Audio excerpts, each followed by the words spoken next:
if an entrepreneur is stressed out, burnt out, frustrated, they've not engineered the system correctly. So if you know you're going to build a $100 million company, you have to become a $100 million CEO, and you have to start working on that proactively as opposed to reactively. If there's a part of you that you think is hindering you from fulfilling your God-given purpose, you can change it. I'm proof of that. Well, if an entrepreneur is stressed out, burnt out, frustrated, they've not engineered the system correctly, or they haven't created the capacity, they haven't engineered themselves correctly to run the business at the level that it's at. As businesses grow, you got to grow with them, and you have to grow in your leadership and your ability to handle the responsibility and the stress and the transactional volume that comes with the size of company that you're running. Most entrepreneurs, they do that reactively as opposed to proactively. So if you know you're going to build a $100 million company, you have to become a $100 million CEO, and you have to start working on that proactively as opposed to reactively. Countless entrepreneurs, they're just not building the vessel to support the future company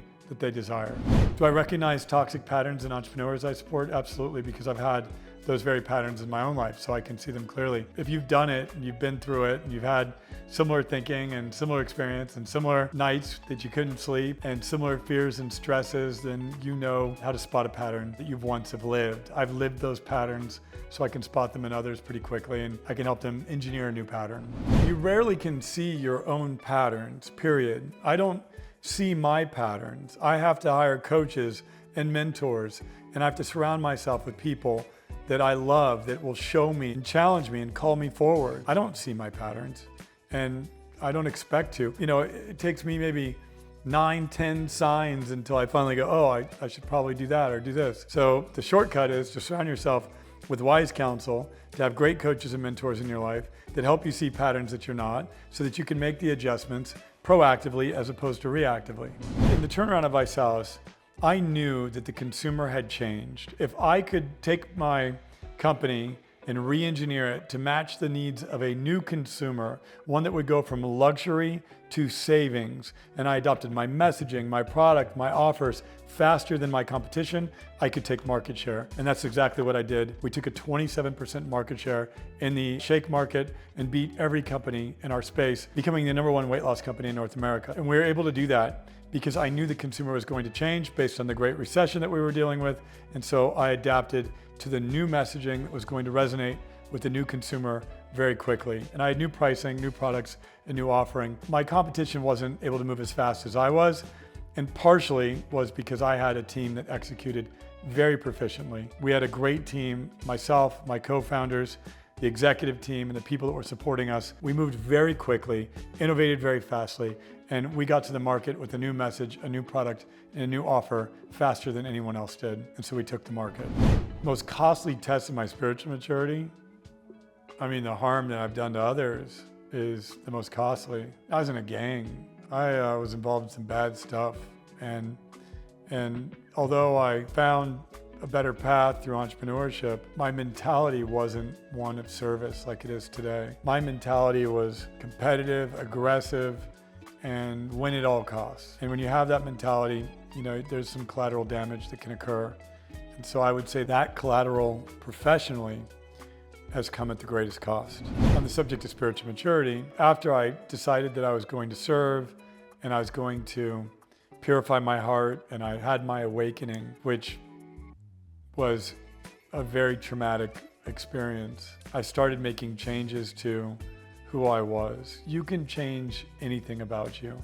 You can change your character, you can change your values, you can change your beliefs, you can change your personality. If there's a part of you that you think is hindering you from fulfilling your God-given purpose, you can change it. I'm proof of that. I've changed things that were faults in my programming, put in there from my parents, and even maybe before I was born. And through the process of transformation that our Creator has taken me on, and the mentors that have supported me along the way, I've been able to change some deep flaws. And I only share that because you can change anything. Anything about you, you can change.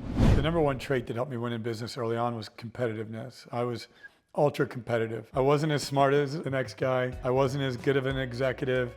I wasn't as intelligent in business models or finance or any of the other skills necessary, but I was more competitive than them. And so that was the #1 trait.